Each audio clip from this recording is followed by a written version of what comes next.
they stop working? Well, first, to understand how a battery works, you have to understand a little bit about electricity, which is basically the movement of electrons. Now, electrons are those tiny little things that orbit around an atom, and I'm sure I'll get deeper into electrons and atoms and how that all works in another video, which will be linked below if I haven't already done it. So how does a battery create electricity? Well, it creates it through a chemical reaction.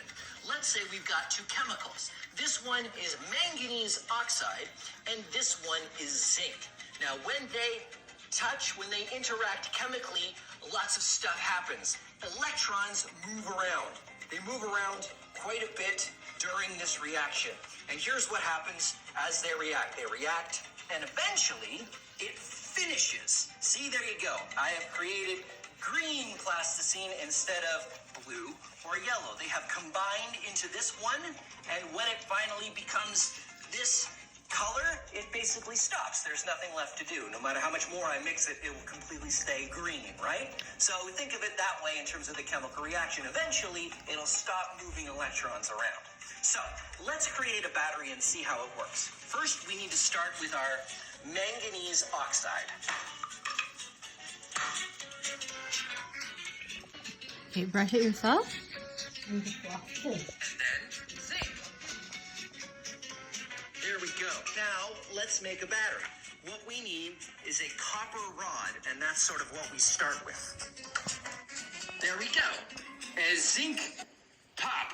Now, if I was just to wrap this around this, you know what's going to happen right away? Brush your A teeth. chemical reaction is going to start happening, and that's not what we want. So what we need to do is add something in between. Sweetie, can you brush your teeth also? Okay. It's like a wall, so that this chemical reaction can't happen unless we let it. And that wall is called an electrolyte. Give it back. I'm going to use this piece of paper like an electrolyte. There we go, Open. all wrapped up in a wall. And this electrolyte in regular batteries is made of an alkaline, which is why they're called alkaline batteries. Now I wrap the next chemical, now to just trim it and make it look nice. And there you go, our battery. Now to really understand how it works, we need to see inside. So let's make a cross section. Okay, here's our battery. Copper rod in the middle, yellow zinc, wall of electrolytes in between, and manganese oxide on the outside.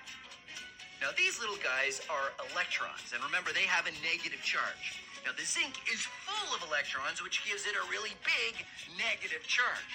Manganese oxide does not have many electrons, which means it has a positive Now you charge. do it. The electrons want to go from Brush here well, to here, well. just like a magnet. But they can't go through the wall. So they just hang out here on this copper rod, waiting. So here's the deal with electricity. Electricity is basically just moving electrons. The electrons don't change, you don't lose any. All you do is